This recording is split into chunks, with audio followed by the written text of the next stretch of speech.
राम जय राम जय जय राम। श्री राम जय राम जय जय राम। श्री राम जय राम जय जय राम। श्री राम समर्थ श्री राम। आदित्ये अंधकार निवारे परंतु मागुते ब्रह्मांड भरे। निसी झालियानंतरे पुन्हा काळोखे श्रीराम।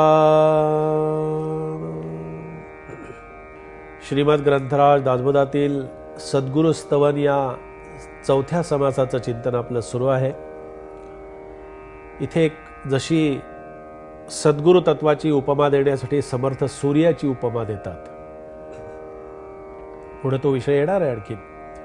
पण सूर्यप्रकाश असतो तोपर्यंत काय होतं, तोपर्यंत तो अंधार तिथे नसतो। पण तो अस्ताला गेल्यानंतर तो प्रकाश येतो, तो जाण्यासाठी आलेला असतो। पहा, चिंतन करूया आपण।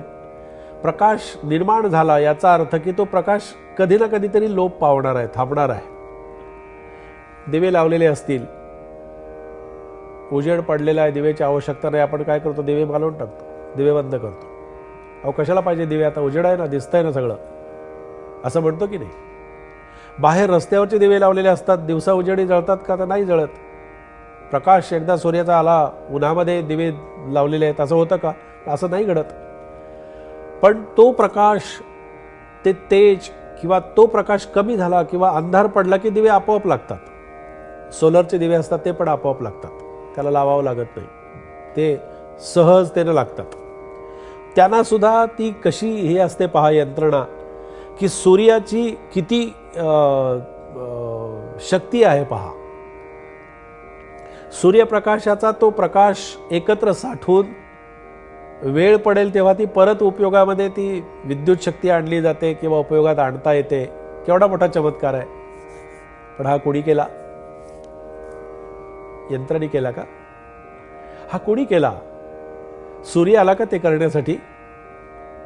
सूर्यानं त्याचं प्रकाश देण्याचं काम केलं, पण त्याच्यातून निर्मिती जी आहे, त्याच्यातून करण्याची शक्ती जी आहे ती माणसानं निर्माण केली। म्हणून ईश्वर शोधण्यासाठी कुठं जायचंय, कुठं बघायचंय, कुठं सापडतोय की नाही शोधायचंय, अजिबात विषय नाही। माणसानं देवाला शोधायचंय, माणसानं देवाकडे जायचंय, माणसामध्ये ईश्वर आहे असं लोक म्हणतात। माझं त्याच्यापेक्षा थोडं वेगळं म्हणणं आहे। माणसामध्ये ईश्वर आहे, माणसामध्ये देव आहे असं म्हणण्यापेक्षा ईश्वरच माणूस झाला आहे असं का नाही म्हणायचं आपण? ईश्वरानंच माणसाचं रूप घेतलं आणि माणूसच हा ईश्वर रूप झाला असं का नाही म्हणायचं? हे सत्य आहे। ईश्वरामध्ये असणारी जी शक्ती आहे, सामर्थ्य आहे, चेतना आहे, ती काही माणसापेक्षा आणखी वेगळ्या अस्तित्वाला आहे का, तर नाही। ती शक्ती त्याच्यामध्ये संक्रमित झालेली आहे। म्हणजे याचा अर्थ की माणूस हा देवरूप झालेला आहे, माणूस हा ईश्वरूप झालेला आहे, माणूस हा सूर्यप्रकाशासारखा दैदिप्यमान अशा प्रकारचा प्राणी आहे आणि तो विचार करण्याची स्थिती त्याच्याजवळ आहे, तो करू शकतो, त्याच्याजवळ ते सामर्थ्य आहे, त्याच्याजवळ ती शक्ती आहे, त्याच्याजवळ सगळंच आहे ना। त्याच्याजवळ काय नाही असं अजिबातच काही नाही। फक्त हे माझ्याजवळ आहे याचंच त्याला विस्मरण झालेलं आहे आणि हे त्याच्या दुःखाचं खरं कारण आहे।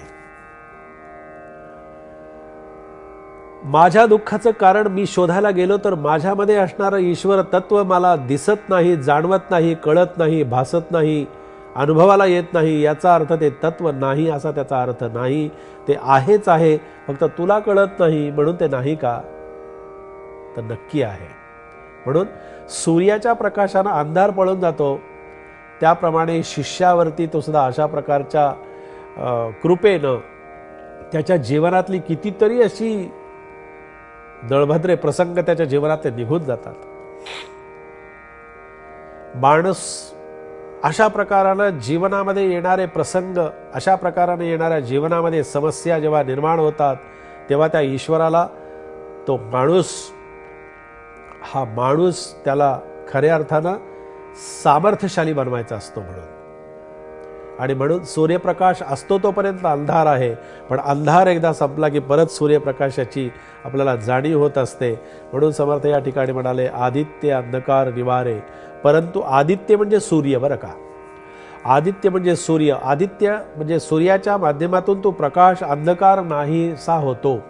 आणि परंतु मागुते ब्रह्मांड भरे, पण तो प्रकाश नाहीसा झाला की पुन्हा अंधार दाटून येतो आणि निसी झाली यानंतर पुन्हा काळोखे. निसी म्हणजे रात्र. ही अज्ञान निसीच्या अंती निजात्मरूपेची तुझी प्राप्ती. तो चित्सुख सूर्य दिनराती प्रकाशची स्वप्रभे. तू प्रकाशमान आहेस, तू चैतन्यमय आहेस, तू ज्ञानमय आहेस, तू भक्तिमय आहेस, तू ज्योतिरूप आहेस, तू शक्तिशाली आहेस, तू सामर्थ्यशाली आहेस. तू व्यक्ती जरी असलास तरी तू ईश्वर निष्ठ आहेस. म्हणून समर्थ म्हणाले की अशा अंधाराचा मनामध्ये निर्माण होणाऱ्या चांगल्या विचारांनी विकल्परूपी अंधार नाहीसा होतो. पण जेव्हा सद्विचार आणि संकल्प जागा होतो तेव्हा विकल्प निघून जाईल. सद्विचार आणि चांगला संकल्पच जर निर्माण झाला नाही तर विकल्प आहे तसाच राहील. पण तो संकल्प निघून गेला, संकल्पाचा प्रभाव संपला, संकल्प नाहीसा झाला की पुन्हा आहेच विकल्प. म्हणून संकल्प आणि विकल्प ही जी यातायात आहे किंवा हे जे प्रकार आहेत, हे संकल्प आणि विकल्पाचे प्रकार हे सतत चढ उतार आणि जाणारे आणि येणारे असतात. म्हणून संकल्पही संपणारा आहे आणि विकल्पही संपणारा आहे. अशा संकल्प आणि विकल्पाच्या पलीकडे जो जातो तो खरा समर्थांचा प्रामाणिक साधक असतो. समर्थांचा साधक हा संग्रामशूर आहे, संग्रामवीर आहे. संग्रामशूर आणि संग्रामवीर हे समर्थांच्या साधकाच्या बाबतीतच निश्चितपणानं सांगू शकतो, ठामपणानं असं म्हणू शकतो.